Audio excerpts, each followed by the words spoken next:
Olá, amigos da Casa do Caminho, uma boa tarde para todos. Retornando aqui com vocês, sou Ricardo Igreja e a gente retorna com o nosso estudo do sábado, no capítulo 1, final do capítulo 1, né, que nosso companheiro deu semana passada, o começo, a quarta parte, Esperanças e Consolações, capítulo 1, Penas e Gozos Terrestres. Nós vamos ver uniões antipáticas, temor da morte, desgosto da vida e suicídio. É um capítulo de temas pesados, temas difíceis, né? Mas dentro da nossa quarta parte, esperanças e consolações, vai trazer as mensagens de esclarecimento, as mensagens de conforto, as mensagens de que essas penas não são eternas, que são produtos das nossas próprias ações, que não existem penas definitivas, e vai se vincular ao nosso livro O Céu e o Inferno, de Kardec, né, como um resumo da obra. Vamos fazer primeiro a nossa oração inicial. Amado Mestre Jesus, Maria de Nazaré, nossa Mãe Santíssima, patrona, e Meimei Sheila, e especialmente também Dr. Bezerra de Menezes, patronos desse estudo, especialmente Dr. Bezerra de Menezes, nosso muito obrigado por estarmos mais uma vez aqui em seu nome, realizando o estudo da tarde de hoje, no nosso Livro dos Espíritos. Possamos nos instruir, observar as lições para o nosso íntimo, para a nossa consciência, para o nosso coração, apreendendo o significado no dia a dia e em nossos pensamentos. Que seja em teu nome, em nome de Deus Pai, possamos iniciar o nosso estudo da tarde de hoje. Graças a Deus, amigos. Quem está nos vendo à tarde, de manhã ou à noite, fica gravado aqui sempre a partir de sábado, né? 3h30. Vamos lá. Então a gente vai falar do capítulo 1, das Esperanças de Consolações, parte 4, da 939, para quem está acompanhando a gente aí já com o livro, até a 957, o final do capítulo. Então vamos ao primeiro item, que é uniões antipáticas. Então a gente vai ter no primeiro item, logo, uma consideração que a gente pode pegar também o Evangelho, para ler em conjunto essa questão das uniões antipáticas, especialmente no item referente ao divórcio. No Evangelho segundo o Espiritismo, capítulo 22, não separeis o que Deus juntou, todo o capítulo, que é pequenininho, mas especialmente a parte do divórcio, que a gente depois vai fazer uma colocação para vocês. Mas o que são uniões antipáticas? Então, primeiro a gente está vendo, a gente viu já a decepção, ingratidões, afeições destruídas, né, anteriormente, questão de perda de pessoas amadas. Então, são todos temas difíceis, são todos temas que trazem tristeza e dificuldade para o ser humano, o espírito encarnado na Terra. Então, essa felicidade e essa infelicidade, né, são relativas no estado que a gente está encarnado na Terra, no mundo de expiações de provas, como espíritos imperfeitos que somos. Advém do fato da Terra ser esse planeta de provas e expiações, então a gente precisa passar por aquilo para aprendizado, para se reaver com a lei, né? Para expiar, colocar para fora ação, fora, pi, de radical de pus, ação, expiação, colocar para fora o pus, né? Como diriam os médicos, né? Para limpar, para se depurar. Então, é um planeta de provas e expiações. Então, não pode o homem usufruir de uma completa felicidade, né? A felicidade não é deste mundo. Meu reino não é deste mundo, já diria o próprio Jesus. Então, o que acontece? Nós temos aí as esperanças de consolações nos demonstrando que também essa infelicidade será passageira. Graças a Deus, não apenas eternas. E as penas de gozos terrestres como que o verdadeiro inferno que nós mesmos causamos para nós em terra ainda, já encarnado, já nós causamos os nossos sofrimentos, nós somos artífices dessas dificuldades. Já vimos um pouco isso com o companheiro a semana passada nos temas que foram passados, né? Então, o homem vai ser culpado do seu próprio infortúnio. E na união de antipática, a gente, mais ou menos como ingratidão, a gente tem assim, um motivo de sofrermos aqui é o outro. A gente está sofrendo pelo outro que está conosco, né? Que a gente não está mais no nosso agrado. Vamos colocar assim, né? Na questão da ingratidão, né, você tinha o ingrato era o mais infeliz, ele era egoísta, né, você fazia a sua parte. Joana até dizia que eles ficam constrangidos de agradecer. Aqui vamos ver as uniões antipáticas, nossa Joana de Ângeles, né, que eu estava falando. Então aqui quando ele fala no 939, né, que os espíritos simpáticos são levados a se unir, né, mas que existe entre os espíritos encarnados essa dificuldade, né, de não ser uma coisa sincera, haver indiferença, haver repulsão nessas uniões, né, como é que isso pode acontecer, né, que essa antipatia inclusive se transforme em ódio? Aí eles respondem, não compreendeis então que se constitui uma punição, embora passageira. O ser humano, o espírito encarnado, escolheu aquilo. Por quê? Porque há dois tipos de afeição, e ele vai dizer mais à frente, que é a afeição de cunho material, sensual, ligada ao corpo, e a afeição de cunho emocional, sentimental, ligada à alma, né? A afeição da alma. A afeição da alma, ela é durável, né? A do corpo é perecível, né? Enquanto que uma é pura e simpática, a outra é perecível. Então, frequentemente nós tomamos uma pela outra. A gente vê isso muito em filmes, de novelas, seriados, na vida real. Então as pessoas se encantam, né, com aquele o pó de pirlim-pim-pim, como o outro fala, né? A pessoa vem bonitinha, jovem, tudo mais, né? E vem aquela coisa da sensualidade, como é uma pessoa bonita, se apresenta bonita e tudo mais. E muitas vezes a gente não nem conhece a pessoa bem e tal, e já alguns que já casam, alguns que já namoram, vivem juntos, e de repente não era nada daquilo ali, né?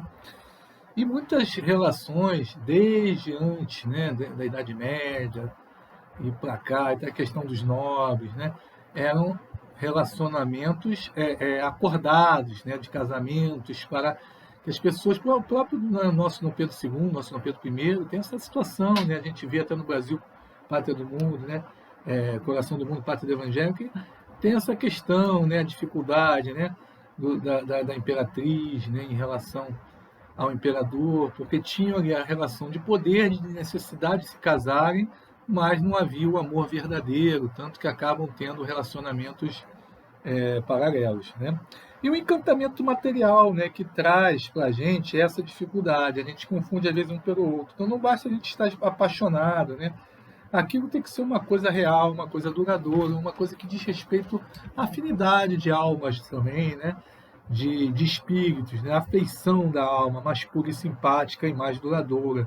Porque acaba a questão física, e se não tiver isso, né? Acaba a afeição. E o que era amor antes vira a antipatia, né? Os bens, a divisão dos bens, né? Como a pessoa fala no divórcio, né? E aí vem a questão do divórcio. Então, quer dizer, muitas religiões, até o catolicismo, proibiam o divórcio, proibiam se separar, baseado no quê? Na Bíblia, na passagem, a gente vai lá no Evangelho que fala assim com a gente, né? Não separeis o que Deus juntou. Então, Jesus disse, né, essa questão, isso é colocado na indissolubilidade do casamento, capítulo 22 do Evangelho segundo o Espiritismo, em que o homem, portanto, não separe o que Deus juntou, né? Mas se você pegar lá o início, ele vai dizer que não fez Deus, né? O homem e a mulher e tal, que os dois se complementam e tal, o homem deixará seu pai e sua mãe, seguirá a sua mulher, serão os dois de uma só carne. Você pode dizer que são da mesma essência. São espíritos criados por Deus, uma vez de corpos masculinos, femininos, isso, né? Depende da encarnação, e que eles formam ali um núcleo que é basilar, que é a família, um núcleo de aprendizado, de reparação entre os espíritos mesmo, de progresso, né? Mas isso não quer dizer que, havendo a dificuldade, a briga, havendo a antipatia, tenha que ficar naquela vida juntos sem se separarem. Não. Quando não separeis do que Deus juntou, é porque quando tem afeição verdadeira. A afeição verdadeira você não se separa. Mesmo que haja um divórcio, haja uma separação, uma descontinuidade naquela vida, ela vai continuar na tua vida. Ela vai haver uma necessidade de se encontrarem de novo. Né? Olha só que bonito. Uma reparação. Agora, se não é para ser, porque o homem vai basear a sua relação na questão material, na questão da sensualidade, aí não tem por que ficar junto, porque vai ficar brigando, vai piorar, vai se endividar ainda mais perante a lei.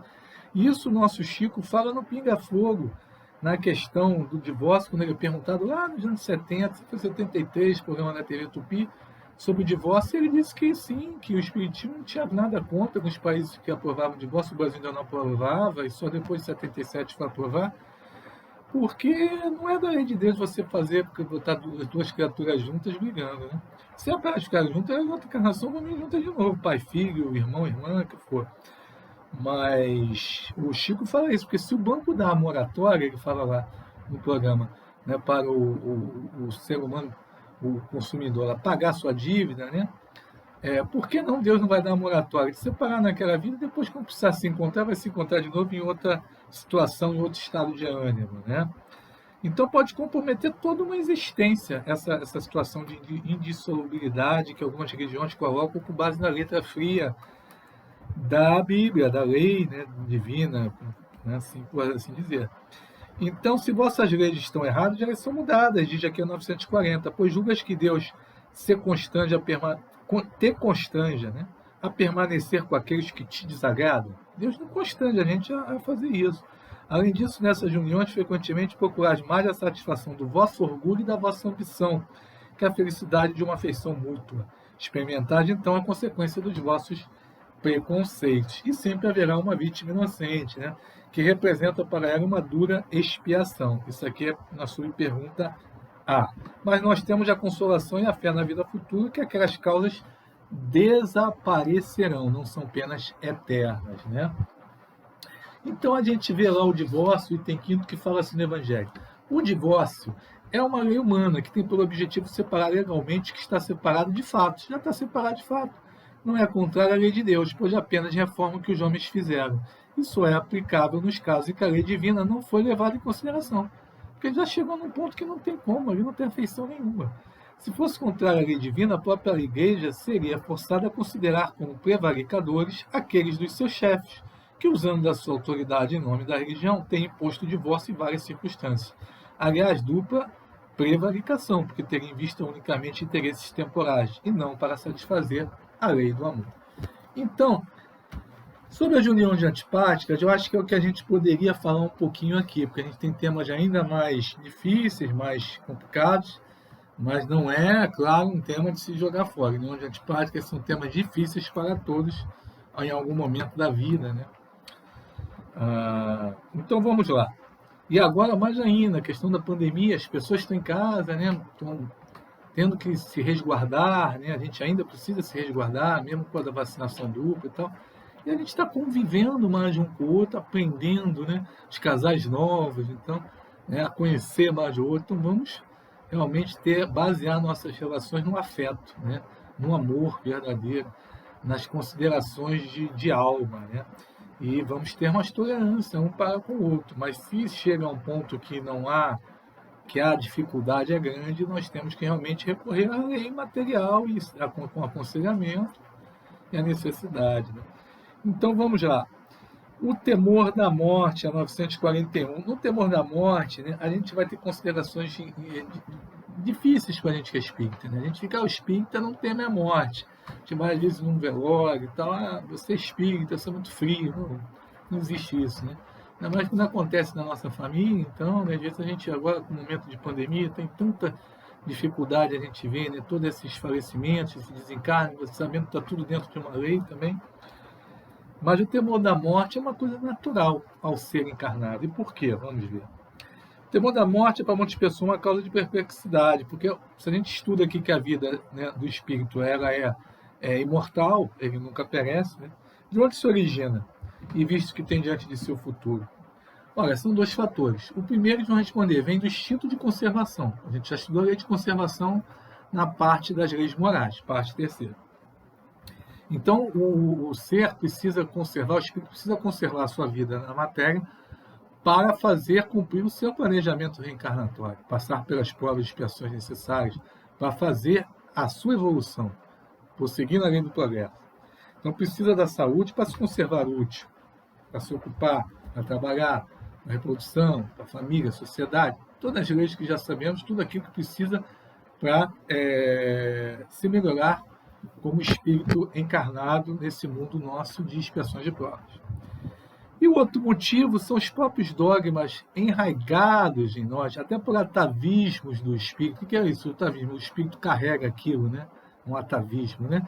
Desde antes dele reencarnar. Porque ele foi criado na Igreja Católica e tem o temor da morte pela questão do inferno, né? Das penas eternas, ou em outras religiões que também assim o fazem. E somos arraigados nessa educação, ainda já encarnados também. Quando eu era novo, também tinha esse temor, né? Da figura lá do mal eterno, né? Do demônio e tal. E aquilo a gente fica, né? Se a gente convive com aquilo a vida inteira, a gente, né? Mais difícil tem essa dificuldade com a questão da morte. Por outro lado, isso leva também a um ateísmo. A pessoa chega numa idade adulta e não vê sentido naquilo, ainda mais no nosso mundo moderno, né, hoje. E ela passa a acreditar no nada. E o nada ainda, às vezes, é mais apavorante, aterrorizante do que isso também, né? Ou tão quanto, né? Porque, pô, vou deixar de existir nada, então não adianta nada que eu fiz, se eu ficar na memória e eu tô, né? Uma situação que leva as pessoas também a um temor da morte, né?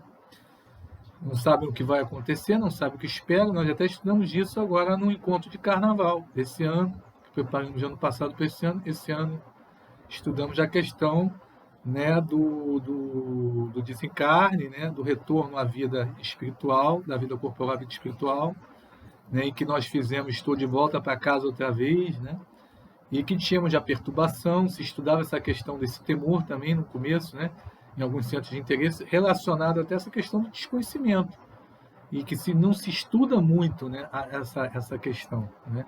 As religiões não falam muito, só falam no inferno, purgatório, no céu, mas não falam de como esse processo, por exemplo, acontece. Ela perguntou 155, 156, 159, fizemos essas questões no encontro de carnaval. E que a gente pode até lembrar alguma coisa aqui, até para estudar o suicídio, a questão da morte violenta, do suicídio, do fluido vital, a gente vai ver um pouco mais adiante. Então, essa resposta que ele vai dar aí, na 941 e no comentário, sobre esses dois fatores que levam ao temor da morte, né? A questão do céu e inferno estarem arraigados, né, na educação. Está aí o Céu e Inferno, no livro de Kardec, para desmistificar toda essa questão. O espírita também tem esse temor da morte, porque tem essas vivências, esses atavismos de outras vidas também, ainda que ele seja espírita nessa vida atual. O fator da educação do dogma religioso e o instinto de conservação necessário a gente cumprir com o nosso planejamento encarnatório, nos mantermos úteis, caminharmos para a escala espírita, lei do progresso, e vir um dia sermos espíritos com a perfeição relativa. Então, desde os povos primitivos e tal, nós temos essa questão. Nos povos primitivos você tinha, né, essa questão de uma vaga intuição. Né? Eles desenhavam na caverna a questão da morte, enterravam, né, também os seus entes, né? E aí depois disso vai virando, né, com o sabor do tempo, a experiência do espírito encarnado, a esperança. E depois a certeza da vida futura, que o Cristo já nos traz quando veio à Terra, isso na segunda revelação. Então, o homem carnal também mais preso à matéria do que a vida espiritual sempre vai temer mais a morte. Isso vimos também no nosso estudo do Encontro Carnaval, em muitos centros de interesse. Quem fez lá teve o centro de interesse Desapega, por exemplo, de desapegar das coisas materiais, muito mais apegado, e no nosso falamos nisso também, que da questão da viagem nossa, né, de como a gente está retornando ao plano espiritual. A pessoa mais apegada, quando tinha a Otília, né, que era uma trabalhadora da Mansão do Caminho, lá do Divaldo, que ela, mesmo sendo trabalhadora espírita há muito tempo, teve uma dificuldade no seu desenlace, por questões ligadas ao trabalho no próprio centro espírita. Eu sou insubstituível, como que vai ser do trabalho sem a minha figura? Nossa, eu desencarnei, mas eu estava estudando, mas não aprendi exatamente o significado daquilo, como é que é assim, então ela fica presa a situações da vida, pensando em aquilo, dá um desgaste, uma dificuldade para desencarnar, até que ela é ajudada. Então, essas questões também dificultam, dão esse temor, dão essa dificuldade, assustam. Porque, diz aqui no comentário, o homem duvida do seu futuro e porque deixa na terra todas as suas afeições e todas as suas esperanças, né? Então, é para a gente pensar para a gente isso, como a gente está preparando a nossa mala para quando vier a acontecer, né, essa transição, essa volta à pátria espiritual, que a gente fez no nosso centro de interesse, Estou Voltando para Casa Outra Vez, né? Então, até o caso do Voltei, que também foi estudado no nosso encontro, né? o nosso Frederico Figner, né, que ele é um espírita, que era palestrante e tudo, e também teve essa dificuldade, as paredes imantadas da casa dele, com essa questão, porque ele era um burocrata, uma pessoa que trabalhava muito na administração lá da Federação Espírita, então tinha toda essa coisa, apesar de ser um grande palestrante, mas tinha essa dificuldade do desencarte, precisou da ajuda ali de Dr. Bezerra, né, e tal, as paredes imantadas, né, que estavam no recinto, né, imantados por essas questões materiais que dificultam e vão dar esse temor da morte, né, para muitos de nós ainda, né, mesmo sendo espíritos, mesmo tendo conhecimento. Olha só, né, que coisa, né? 942. Algumas pessoas não acharam esses conselhos para ser feliz na Terra um pouco banais. É interessante que coloca isso, muitos falam isso para a gente, né? Não verão neles o que chamam de lugares comuns, coisas repetidas, e dirão que definitivamente o segredo para ser feliz consiste em saber suportar sua infelicidade. Então, aos que dirão isso em grande número. Mas algumas delas se parecem com certos doentes. Aí é que é legal a analogia. A quem o médico prescreve a dieta. Gostariam de ser curadas sem remédio. Não quero fazer dieta não, isso é de ouvir, estou cansado de ouvir, quero continuar comendo meu churrasco, meu doce, né? E continuam a sofrer indigestões por si mesmo provocadas, naquele excesso, né? E querem soluções fáceis, né? Acham, porque não querem assimilar a profundidade daquilo que é dito, daqueles ensinamentos. Esses somos todos nós ainda, né? Nós temos essa dificuldade em vários pontos, vários campos das questões, né, do dia a dia. Então, a gente vai ao último tema, o tema um pouquinho mais difícil, mais pesado, né? Nesse contexto ainda, na nossa pandemia, é muita dificuldade que as famílias estão passando, as famílias brasileiras, as famílias do mundo todo. Temos aí essa variante, temos algumas variantes, temos a vacinação já chegando a um patamar bom no Brasil, dupla, mas não vamos nos descuidar nunca nesse momento. Temos ainda que tomar as devidas precauções, usar máscara, álcool gel, evitar aglomerações desnecessárias, para a gente ir diminuindo esse número, né, e poder já voltar ao normal, em que a gente vai ter o cuidado sempre com o outro, né? Mas graças a Deus, se Deus quiser, nós vamos passar e vai diminuir, vai desaparecer a pandemia da Terra. Mas, enquanto estamos nisso, temos essa dificuldade. Temos muitos que estão na dificuldade da depressão, na dificuldade da tristeza. Todos nós temos alguns momentos assim, nós temos que nos vigiar, temos que buscar ajuda, temos que orar, né? Temos que estar sempre vigilantes. É difícil, mas temos que nos conhecer. E o desgosto da vida é esse tema, junto com o suicídio, né? O que leva muito ao suicídio, esse desgosto da vida. Então, temos diversas causas ao suicídio. Aqui vão ser enfrentadas, vão ser colocadas nas diversas questões. Eu estou procurando não ler todas para não ficar uma coisa enfadonha, uma coisa, né? Para a gente fazer e resumir o tema, vocês vão lá e leiam.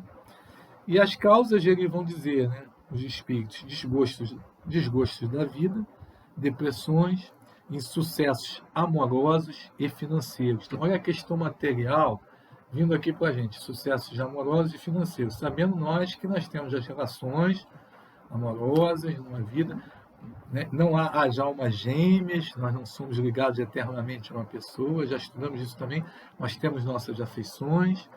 Claro que a afeição é para o nosso progresso, para o progresso do indivíduo. Já falamos das uniões antipáticas, que podem causar esses desgostos, que são baseados, às vezes, em questões materiais e sensuais. E as questões financeiras, que a gente, às vezes, sempre mete os pés pelas mãos, a dificuldade toda da ambição do ser, a dificuldade de lidarmos, às vezes, com isso, ainda, né, no dispersão de provas, com as desigualdades que ainda são colocadas como provas também para a gente, e levam a esses desgostos e ao suicídio para muitas criaturas. Então ele vem na 943, de onde provém o desgosto da vida que se apodera de alguns indivíduos sem motivos plausíveis.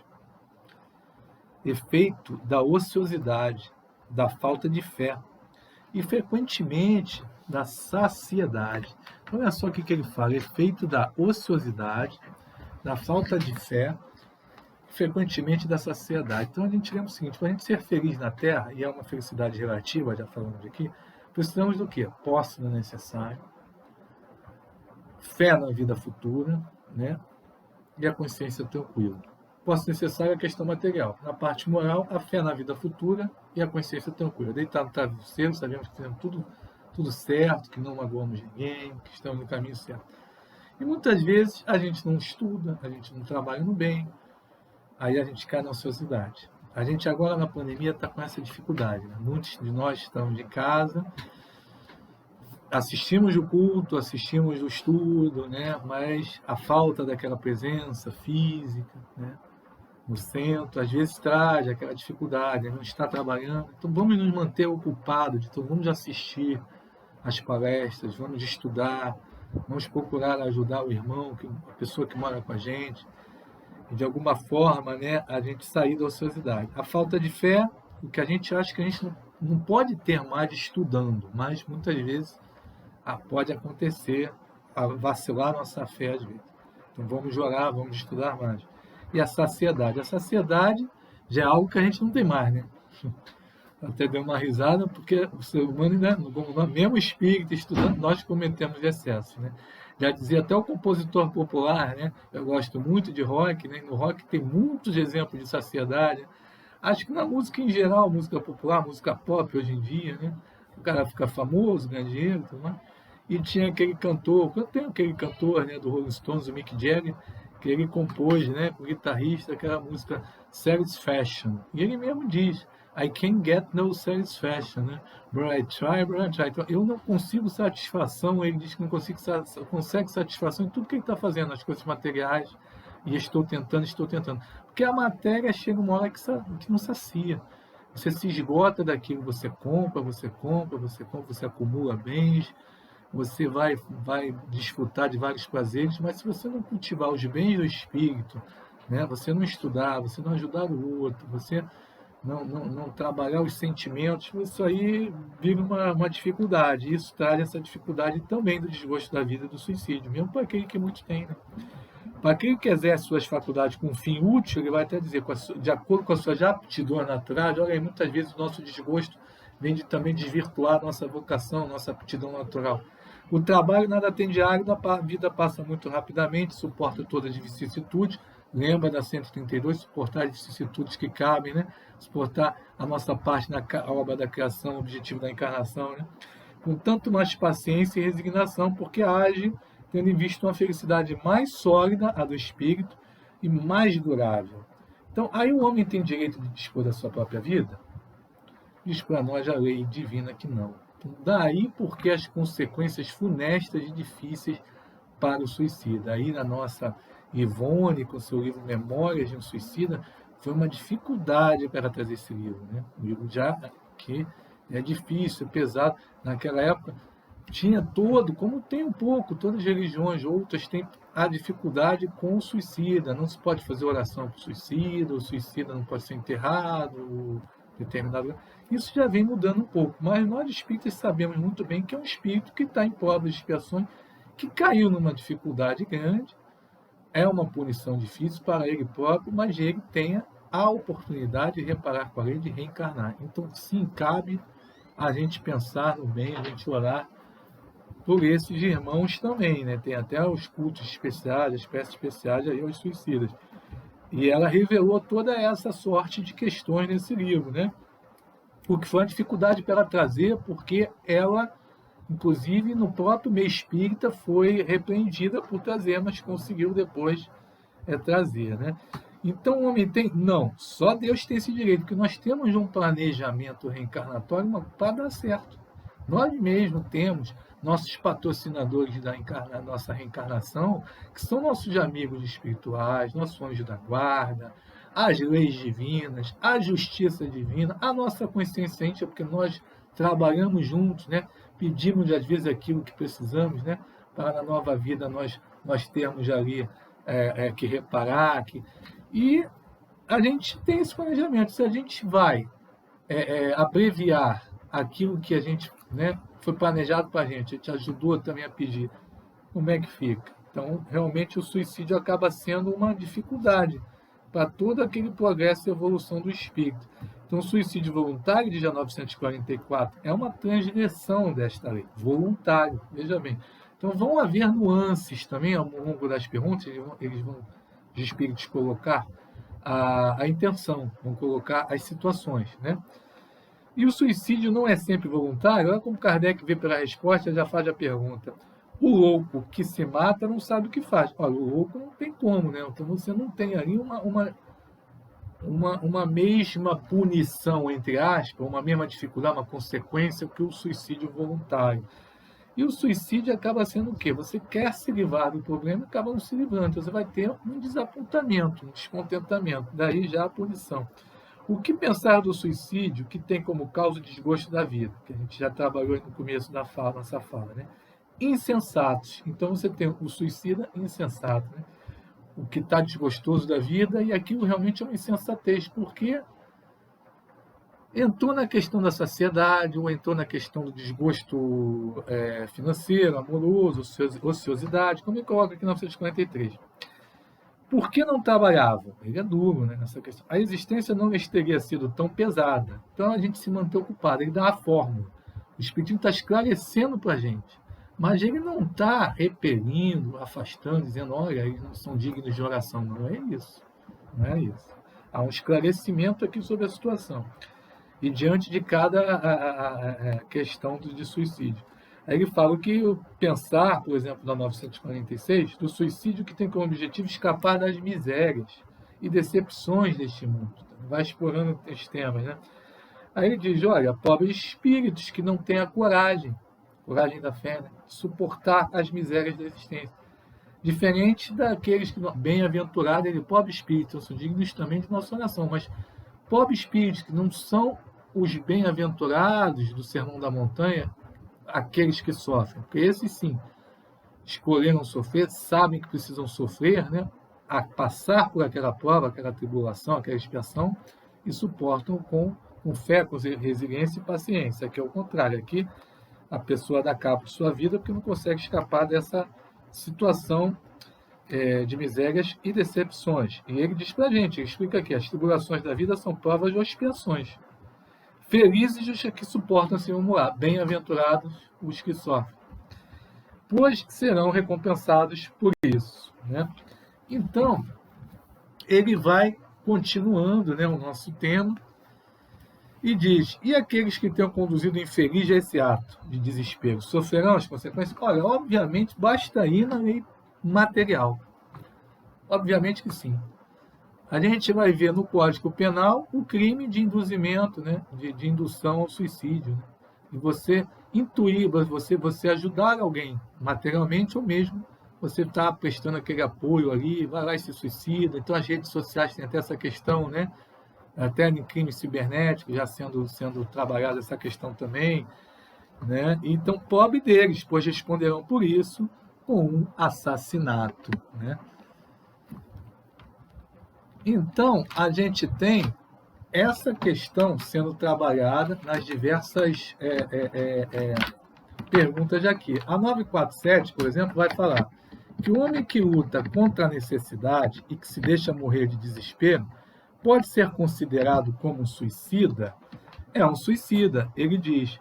Mas aqueles que o causaram, que poderiam impedi-lo, são mais culpados que ele.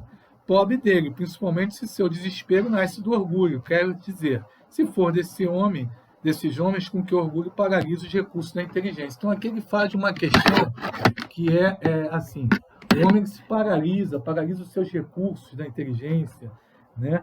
Ele não tem mais coragem de enfrentar a existência com o seu trabalho, com as suas mãos, prefere morrer de fome. E ele separa isso daqueles que não estão sendo ajudados, estão com a dificuldade. Há toda uma questão, né, de intuição, de intenção, de ação, né?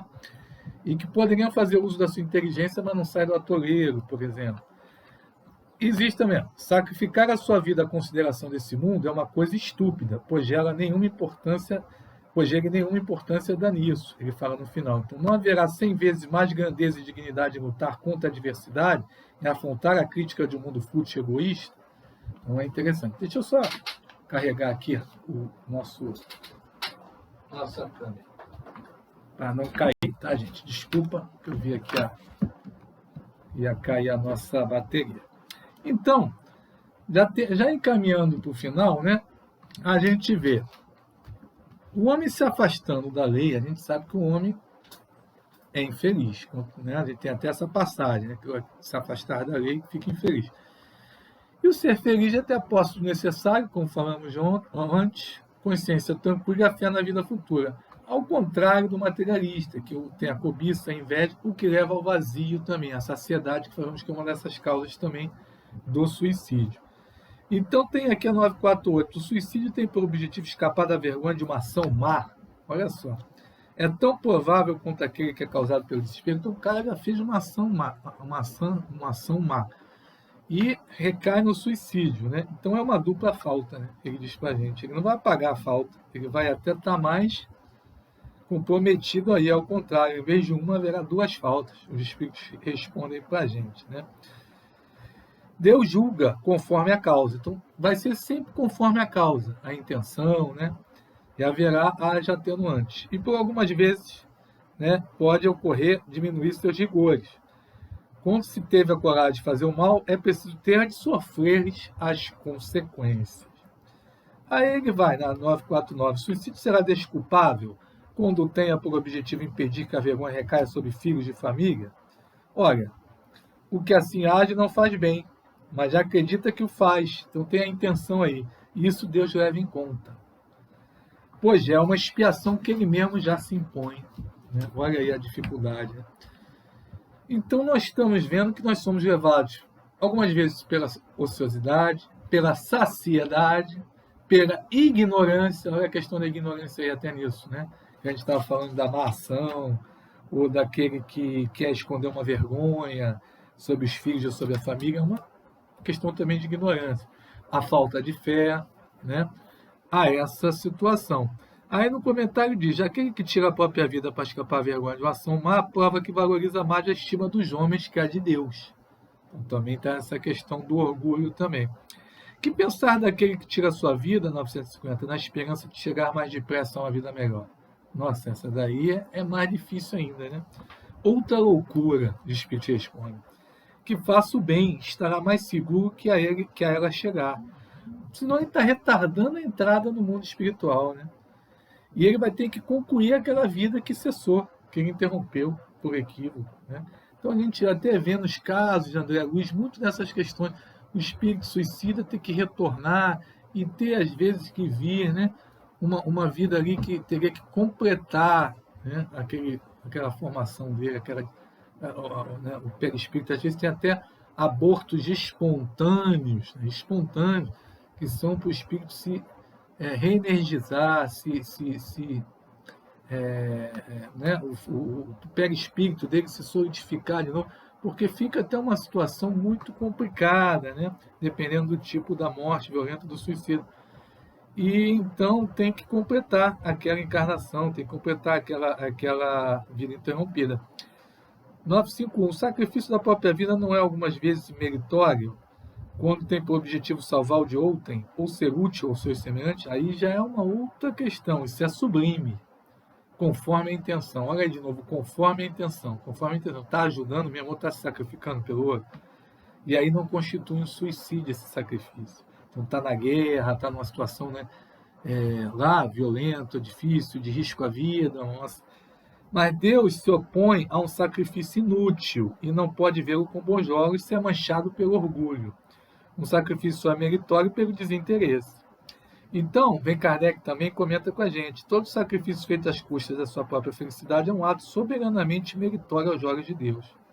Então, assim como a gente sacrifica nosso tempo também, né, para ajudar alguém, tem essa questão também, aquele que sacrifica mesmo a sua vida para ajudar aquele, por exemplo, você tem, né, no navio, na aeronave, as coisas, você tem o comandante, aquele que por último fica, né, e tudo mais, ou aquele que tem o dever de salvar as vidas e vai lá salvar, ainda que com risco da sua própria vida, né, e pratica a lei de caridade.